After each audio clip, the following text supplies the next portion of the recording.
your Canine Boot Camp, and today's video, I just wanted to go over the do's and don'ts of when you see a service dog. We get a lot of weird stuff that happens when people see us in public, and a lot of people that react appropriately. I'm always appreciative of them. Basically, if we put it down to a very short video, follow the rule of don't pet a stranger's dog without asking first, because you have no clue how that dog will react. It could be aggressive. Same thing applies for service dogs, except for they shouldn't be aggressive. That doesn't mean there aren't any. One thing to point out right away is that everyone just assumes because it's a service dog it's going to be very well behaved, or it's labeled as a service dog it's going to be really well behaved and never bite anybody. There are a lot of fake service dogs out there that are not so nice, and they will bite you.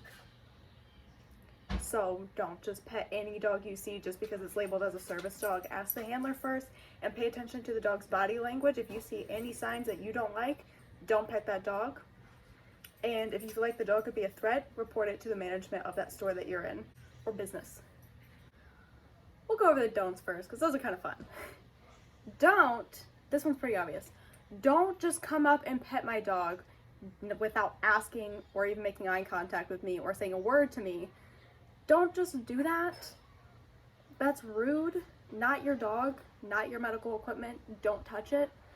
I feel like with all the patches that say do not pet, you'd get the hint, but I guess not. So don't just come up and pet our dogs without even asking. That's so rude, so disrespectful. Especially to not even acknowledge us as the handler and owner.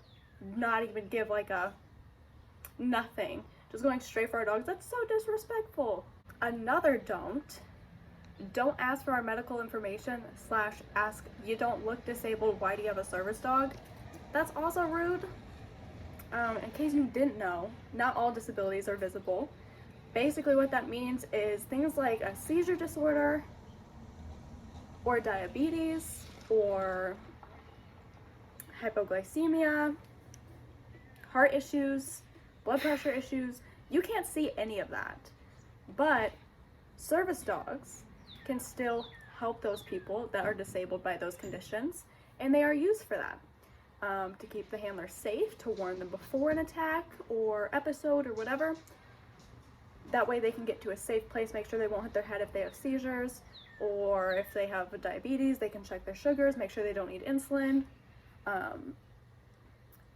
Service dogs are used for a lot more than just guide dogs, and people just assume, oh, also, don't ask if someone's blind just because they have a service dog, or don't say you don't look blind even if they are blind, because like, what does blind look like? What does disabled look like? Kind of how it goes. But service dogs are used for a lot more than just guide dogs or diabetic alert dogs. They're used for a lot of stuff. The ADA is what defines what disabled is when it comes to, are you qualified for a service dog? So if you're really interested, look into that. Look up the ADA. Just look at the laws. That's all you need to know. Don't ask someone for the medical information by saying, oh, what's wrong with you? Because it's rude. You don't need to know their medical background. It's none of your business. They have a service dog. That's all. You don't even need to know that, but you're gonna know that because it's pretty obvious. But that's all you need to know. If the dog is a dog you don't, or breed that you don't commonly see as a service dog, or if it's a mutt like mine, don't give them attitude and be like, oh, well, that breed can't be service dogs. Okay, in the US, yes, they can. Any dog, domestic dog, can be a service animal, whether it be a mutt or a breed that's not commonly used. They don't restrict that. A lot of people seem to think that for whatever reason pit bulls can't be service dogs. Yes, they can. Legally, they have every right to be a service animal. There's nothing holding them back from having a pit bull as their service dog. Or any other bully breed. Don't walk up to us and call us animal abusers. That's pretty rude. For those of you that don't know, dogs were created to do a job with us, for us, however you want to describe it. Back when they were first created, they didn't really think of them as working with them. They thought of them as working for them. I think now today a lot of the people that have working dogs think of them more as a partner. For me, She's most certainly my partner. She's my best friend. Gage is also my best friend. She's there all the time, basically an extension of myself. Anywhere I go, she's gonna be there. And that used to be the same way for Gage. So I feel like it really depends on the time, but like when they were originally created, they really thought of them more as something to use. They were working for them. Now they're thought as to work with us. We treat them a lot better than how they used to be treated. We've learned a lot more about dogs. Our dogs are not abused. That's basically what I'm getting at. I don't know why people think this, but dogs were originally created to be working dogs. They worked. And the happiest dogs you will see are working dogs. Ones that are treated properly, of course. And every, like, literally just pet dogs are abused. Don't try to say that's all working dogs. No. But working dogs that are also treated properly are going to be the happiest dogs that you see, because they get exercise, they get mental stimulation. They're getting all this out instead of being a pet dog that's pretty much being forced to be a couch potato because the owners don't want to exercise it. That's so common. Those dogs are always crazy. But dogs, like service dogs, are usually going to be a lot happier dogs. And they get plenty of time to be just a dog. Some people seem to think that we never let them have a break and they're constantly working. Why you think that? I don't know. Just like we need a break, they need a break. And if you tried to work your dog 24/7, which would I mean, unless you literally don't sleep ever, one, how are you still alive? And two, there's no other way to make a dog work 24/7. So even if the person worked them a lot, that dog still has 8 hours every single night to do whatever it wants. If it's not kenneled. And even then, it would probably sleep, because dogs need about 14 hours of sleep a day. But no, our dogs aren't working 24/7. Where people seem to get that, I have no clue. Like, literally right now, Mazakina's just relaxed, doing her own thing. Now, if I'm at home and they're off loose, they're not working, if they need to alert or task me, they will. And that's not because I'm forcing them to. That's because they love their job.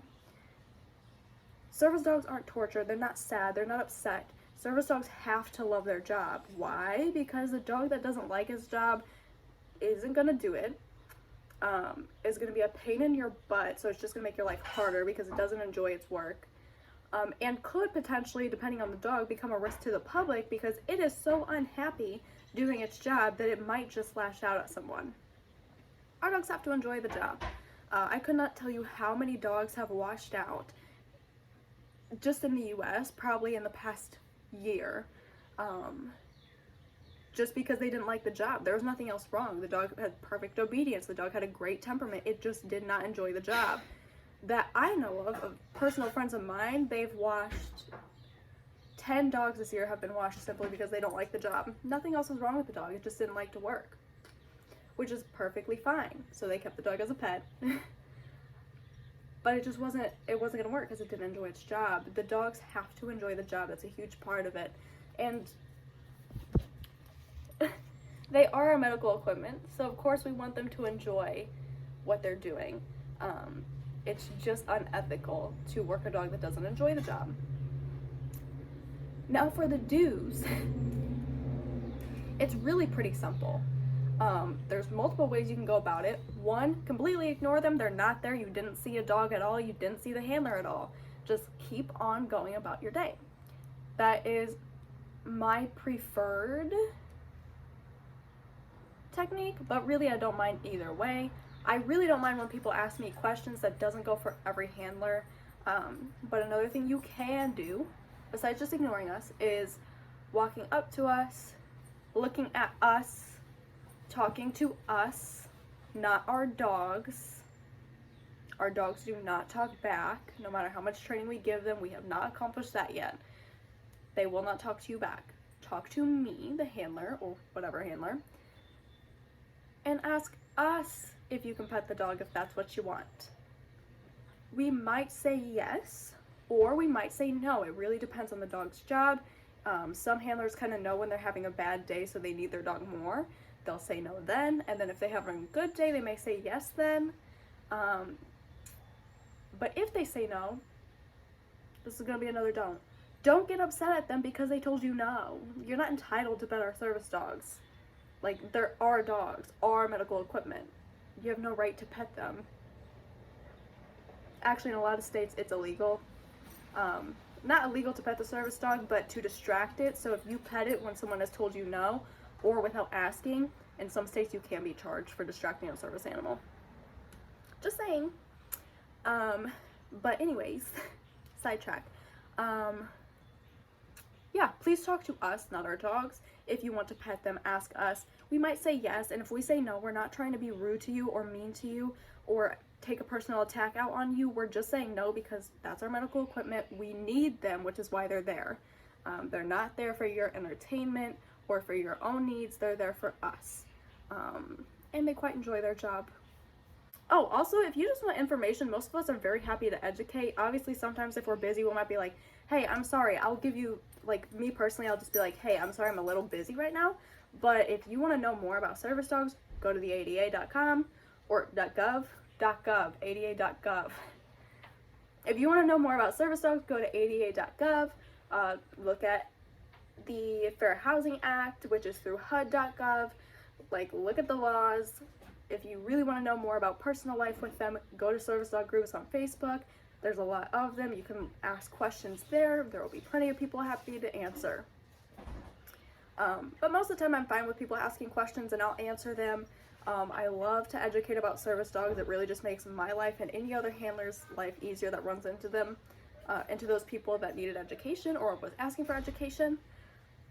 I have no issue educating most of the time. Sometimes I am just busy though, or I'm really sick and I don't have the energy to talk to anybody.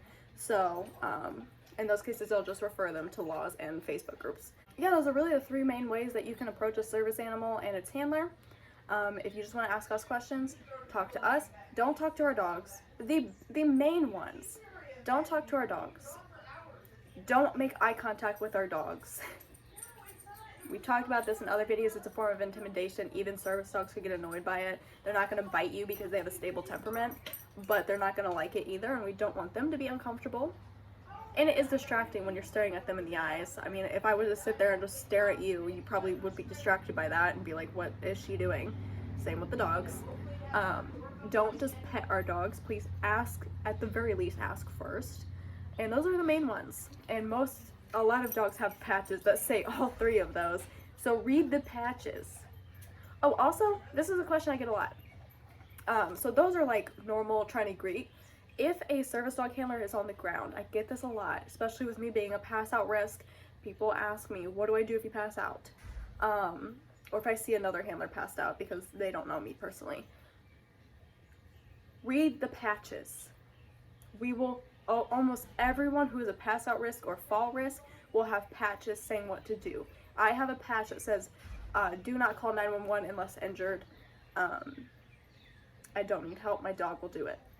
Basically all that is. So it's basically saying unless I fell and smacked my head on the ground and you see blood or something, or I am otherwise injured, I'm not just passed out, call 911. Something's wrong.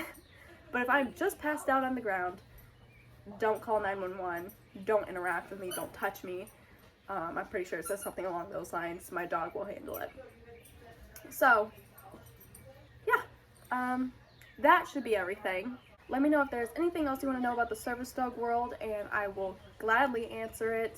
And thank you all for subscribing to me. I was not expecting this, but here we are. We've hit 1,000 subscribers. Never expected that. My channel is so boring. I'm so sorry. But yeah, see you guys next time I have time to sit down, do a video, edit it, and upload it.